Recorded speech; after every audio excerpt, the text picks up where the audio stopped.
যখন আজহারী হুজুরের জনপ্রিয়তা বেড়ে গিয়েছিল তখন তার নামে মিথ্যা অপবাদ দিয়ে তাকে দেশ ছাড়া করা হয়েছিল।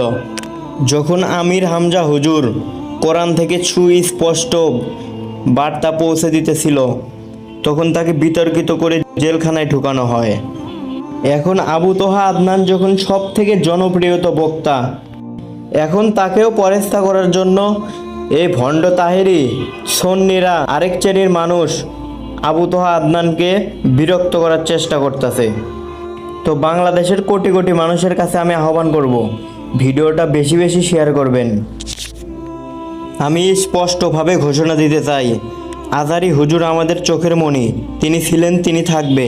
যারা আজহারী হুজুরকে দেশ থেকে বের করেছিল তারা আজকে দেশের বাইরে। যারা আমির হামজাকে জেলখানায় ভরেছিল তারা আজকে জেলের ভিতরে, আমির হামজা জেলখানার বাইরে।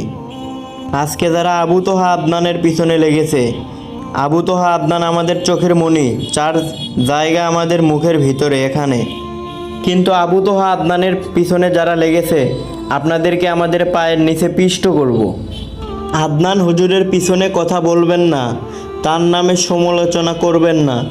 তার জনপ্রিয়তা বর্তমানে আকাশ চলনি, তাকে দেখার জন্য লক্ষ লক্ষ মানুষ তার মাহফিলে হাজির হন। এই জন্য তার পিছনে লাগতে আসেন না। এই বাংলাদেশের 16 কোটি মানুষ আপনাদের ক্ষমা করবেন না যারা আবু তোহা আদনানের পিছনে লেগেছেন।